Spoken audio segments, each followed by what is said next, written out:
नमस्कार दोस्तों, स्वागत है आप सभी का एक बार फिर से।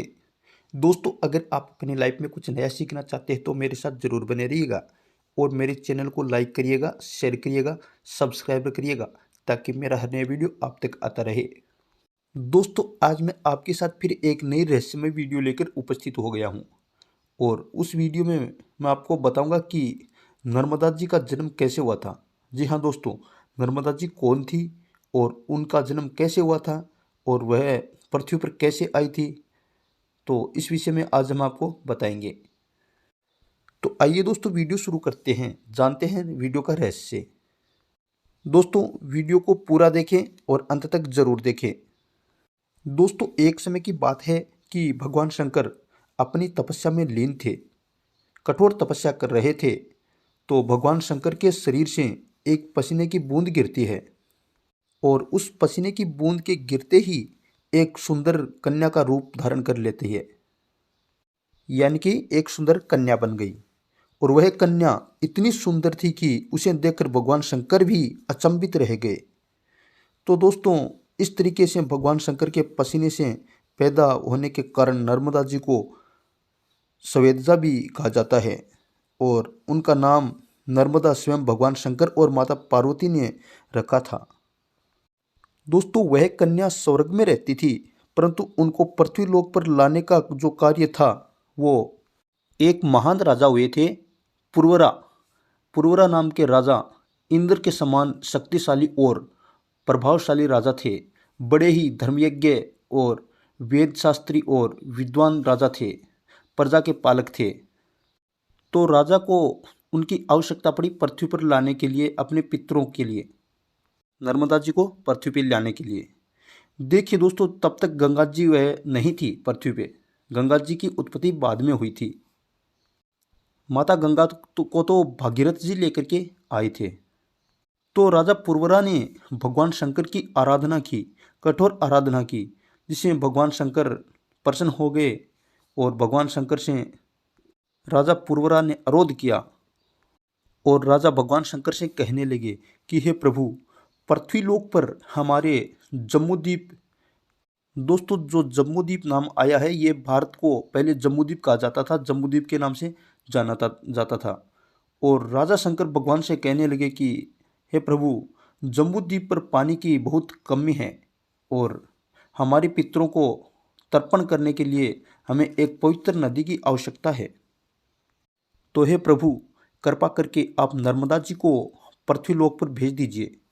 तो भगवान शंकर ने कहा कि हे राजन, आपने बहुत ही बड़ी चीज़ मांग ली है जिसे मैं देने में असमर्थ हूँ, आप कुछ और मांग लीजिए। परंतु दोस्तों, राजा पुरवा कहने लगे कि हे प्रभु, यदि आप देना ही चाहते हैं तो मुझे तो आप केवल यही वरदान दीजिए, नर्मदा जी को पृथ्वीलोक पर भेजा जाए। तो भगवान शंकर महाराज पुरवरा की बात मान लेते हैं और नर्मदा जी को बुलाते हैं और नर्मदा जी से कहने लगे कि हे नर्मदा, अब तुम्हें पृथ्वीलोक पर जाना पड़ेगा। वहाँ पर जन कल्याण के कार्य करने होंगे और वहाँ की प्रजा को अपनी आपकी आवश्यकता है। तो हे नर्मदा, आप पृथ्वीलोक पर राजा पुरवरा के साथ जाइए। तो यह बात सुन करके नर्मदा भगवान शंकर से कहने लगी कि हे प्रभु, मेरे वेग को कौन संभालेगा, कौन सहन करेगा मेरे बोझ को।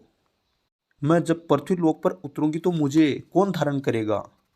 तो इसके लिए समस्त पर्वतों से राजा ने अनुरोध किया, भगवान शंकर ने अनुरोध किया।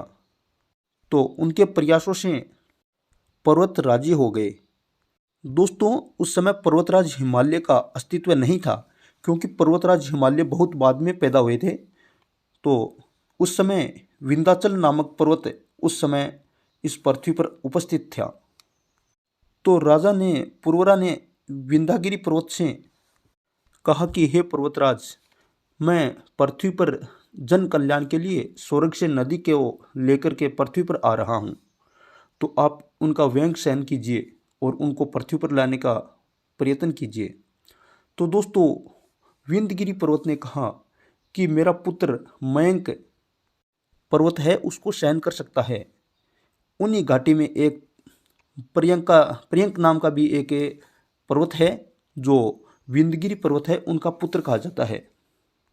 तो दोस्तों इस बात को विंध्यगिरि पर्वत ने स्वीकार कर लिया और माता नर्मदा जी राजा पुरवरा के आदेश अनुसार, उनकी तपस्या के अनुसार सबसे पहले विंध्यगिरि पर्वत पर उतर जाती है। पर्यंक पर्वत ने नर्मदा नदी का भार सहन कर लिया और अन्य कई पर्वत भी साथ हो गए थे। दोस्तों बड़ी ही सुंदर नदी थी, पाप हारनी थी, संकट हारनी थी और इस संपूर्ण भारत देश की नदियों में से एकमात्र यह नदी है जिनकी परिक्रमा की जाती है और बाकी नदियों की कभी कोई परिक्रमा नहीं की जाती। तो दोस्तों ऐसी पावन महान नदी को लेकर के आए थे राजा पुरवरा। दोस्तों नर्मदा जी के बारे में कहा जाता है, जब वो पर्वत पर उतर गई और बहने लगी पर्वतमालाओं में, तो उसी समय एक सोना नामक नदी भी वहाँ पे थी, अमरकंटक की पहाड़ियों से निकलती थी। उनसे उनका प्रेम हो गया नर्मदा जी का, और नर्मदा जी सोना नदी से प्रेम करने लगी और सोना नदी भी नर्मदा जी से प्रेम करने लगी। दोनों का बड़ा ही गहरा प्रेम हो गया था। दोस्तों माता नर्मदा जी ने चाहा कि मैं सोना नदी से विवाह कर लूं, और इसके लिए उनकी एक दासी थी जिसका नाम जूहिला था। जूहिला को माता नर्मदा जी ने अपना दूत बना करके सोनभद्रा नदी के पास भेजा और कि नर्मदा आपसे विवाह करना चाहती है। परंतु जूहिला बड़ी चालाक थी। जूहिला ने नर्मदा जी का रूप बना लिया खुद अपने आप और सोनभद्रा नदी के पास जाकर पहुंच गई। तो सोनभद्रा ने जूहिला को नर्मदा जी के रूप में देखकर उससे प्रेम करने लगी और जूहिला से शादी कर ली। तो दोस्तों जब इस बात का पता माता नर्मदा जी को चला, नर्मदा जी नदी थी उसको चला, तो वह बहुत ही क्रोधित हो जाती है और नर्मदा जी वहीं से कूदकर अपना मार्ग बदल लेती है और हमेशा के लिए पश्चिम दिशा की ओर बहने लगती है।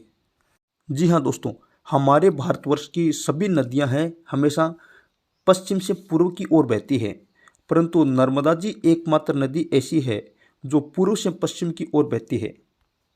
और जब सोनभद्रा नदी को ये पता चला कि जूहिला ने मेरे साथ धोखा किया है, तो सोनभद्रा भी जूहिला को वहीं पर त्याग करके और जूहिला वहीं पर समाप्त हो गई और सोनभद्रा ने अपना मार्ग बदल लिया और वह भी पूर्व दिशा की ओर बहने लगी। अर्थात उसी समय नर्मदा और सोनभद्रा दोनों नदियां ने अपना मार्ग बदल लिया। तो इस पर माता नर्मदा ने तो अपना मार्ग पश्चिम की तरफ और सोनभद्रा ने अपना मार्ग पूर्व की तरफ कर लिया। इसलिए दोस्तों नर्मदा आज जीवन कुंवारी है, उसे कोई भी विवाह नहीं हुआ है नदी का।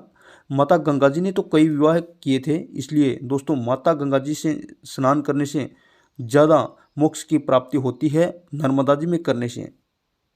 अगर नर्मदा जी का दर्शन करना ही बहुत ही काफ़ी है जिसे मोक्ष की प्राप्ति हो जाती है, और स्नान करने से तो बहुत ही लाभकारी होता है। तो दोस्तों माता नर्मदा जी आगे बहती हुई जबलपुर के पास आकर के दो धाराओं में बढ़ जाती है जिसका नाम कपिल धारा और दूध धारा। यहाँ तक माता नर्मदा जी एक ही धारा में चलती है और जबलपुर में आकर के दो धाराओं में हो जाती है जिसका नाम पड़ा है, एक का तो कपिल धारा और दूसरे का दूध धारा। दो नदियाँ दो रूप में बहती है। तो दोस्तों यह जो कथा है माता नर्मदा जी की, यह इनको मात्र सुनने से ही बहुत सारे कष्ट दूर हो जाते हैं, बहुत सारे पाप दूर हो जाते हैं और ऐसा समझ लो कि जैसे मोक्ष की प्राप्ति ही हो जाती है। दोस्तों वीडियो को ज़्यादा से ज़्यादा शेयर करें, वीडियो को अंत तक देखें और आगे लाइक ज़रूर करिएगा क्योंकि बहुत ही अच्छी कहानी है। और अगली कहानी में फिर हाजिर होते हैं।